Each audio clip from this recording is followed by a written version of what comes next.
Have you ever heard a voice in the dark? A whisper that sounds familiar, but wrong. A memory you tried to bury, now calling your name from an empty field.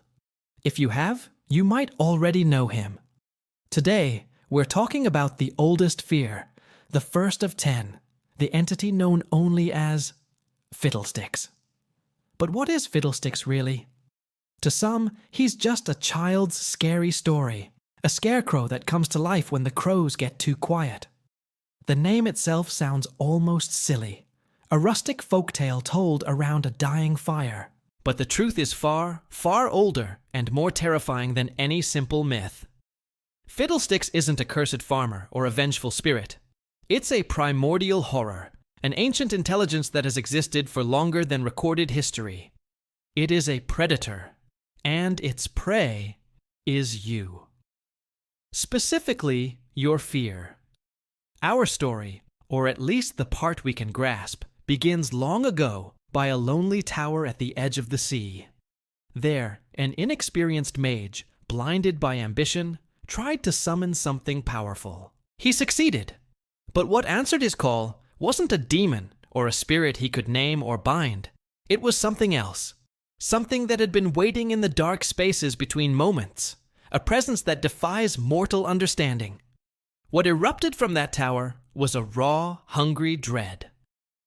Over the centuries, this entity took on many names and shapes in the minds of those it terrified. A demon born of famine, a ragged man in the fields, a cursed scarecrow. All of these stories were true, but they were just echoes, incomplete pictures of the same singular horror. The creature we call Fiddlesticks is not a scarecrow. It just wears that shape because it knows that form resonates with our deepest, most primal anxieties. It's a mask made of burlap, wood, and stolen whispers. So how does it hunt? Fiddlesticks is drawn to places thick with paranoia and quiet tragedy. A village gripped by suspicion, a family torn apart by a secret, a soldier haunted by the ghosts of a forgotten battle. These places are fertile hunting grounds. It doesn't need to break down doors. It slips through the cracks in your mind. It latches onto the guilty thought you never spoke aloud. The half-remembered trauma from your childhood. The quiet, gnawing fear you feel when you're alone in the dark. Once it finds you, it begins to feed. It amplifies those anxieties, turning a small worry into an all-consuming panic. And its greatest weapon is mimicry. Fiddlesticks can perfectly replicate the voices of your past. The last words of a loved one you failed. The taunts of a childhood bully. The disappointed sigh of a parent. It doesn't just scare you. It forces you to relive your worst moments, turning your own memories into a weapon against you. The confrontation is never just physical. It's a deeply personal violation of your soul. It unearths the things that broke you, and then it breaks you all over again. This modern understanding of Fiddlesticks as a predatory psychological force is the result of a deliberate evolution in its lore. For a long time, its origins were murky, a collection of conflicting folktales. But as the world of Runeterra grew, so did the ancient fear. Riot Games reframed the character, moving away from the simple class monster in the cornfield trope and repositioning Fiddlesticks as something far more fundamental. It is fear itself, given a crude, horrifying form. This rework was most powerfully expressed through its voice and its interactions with other champions, revealing not just the nature of the beast, but the hidden wounds of its victims. And this is where the true horror of Fiddlesticks becomes clear. When it meets other champions on the battlefield, it doesn't trade insults or make grand threats. It speaks in their own private nightmares. Imagine little Annie, the child who commands a monstrous, fiery bear. To her, Fiddlesticks doesn't roar. It whispers in a childlike voice, twisting her bond with Tibbers into something terrifying, echoing the loneliness and trauma of her past. It knows that her power was born from pain, and it plucks that exact string. Or consider Garen and Lux, the noble siblings of Demacia, bound by duty and secrets. Fiddlesticks doesn't see a mighty warrior and a powerful mage. It sees the deep-seated fear and guilt that runs between them. To Lux, it might whisper a desperate plea in Garen's voice. Please, don't hate me, twisting their family bond into a source of pure dread. It knows the weight of the expectations that bind them, and the secrets that could tear them apart.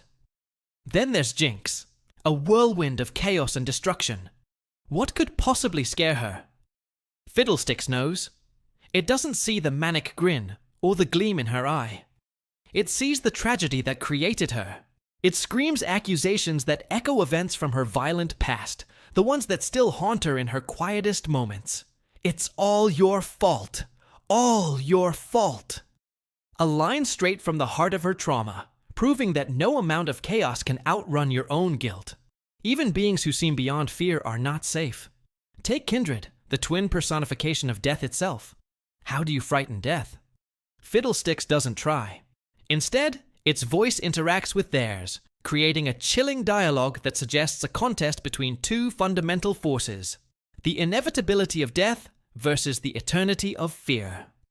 It's an existential threat that challenges the very nature of existence. From the exiled soldier Riven to the rebellious mage Silas, Fiddlesticks has a special whisper for each of them. It knows about Riven's broken blade and the lives lost by her hand. It knows the rage and despair that forged Silas in his chains. Each interaction is a carefully crafted psychological attack, using the champion's own history as the blade. These aren't just clever lines of dialogue, they are narrative windows into the souls of these characters. Through Fiddlesticks, we learn what truly haunts the heroes and villains of Runeterra. It serves as a dark mirror, reflecting the hidden truths they try to conceal from the world, and from themselves. This brings us to the core themes that make Fiddlesticks so compelling. First, the idea of fear as sustenance. To this entity, your terror is not just a reaction, it's a resource, a meal to be harvested. The more you fear, the stronger it becomes. Second is the concept of intimate horror. By using the voices of your past, Fiddlesticks makes the terror deeply personal. It's not a monster under the bed, it's the monster inside your head, wearing the faces of those you loved and lost. And finally, there's the masterful blend of folklore and cosmic horror. The local stories about a haunted scarecrow are real, but they are just fleeting glimpses, the shadow of something infinitely older and larger. Fiddlesticks is the terrifying answer to the question, what if every scary story you've ever heard was just a different description of the same, single, ancient thing? In the end, we are left with a chilling ambiguity. We know what Fiddlesticks does, and we know how it hunts, but we don't know what it is. Is it a single entity? Is it a species? Is it simply a law of nature, like gravity or time? The stories say it was the first of 10 great evils, but what are the other 9? The horror of Fiddlesticks isn't just in the jump scare of its arrival. It's in the not knowing. It's the feeling that it is always watching, always listening, waiting for a moment of weakness.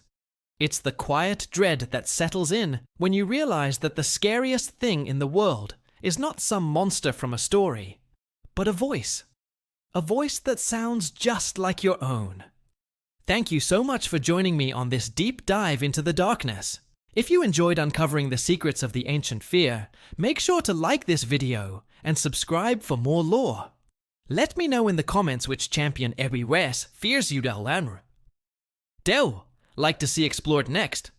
Until then, stay safe and try not to listen to the whispers in the dark.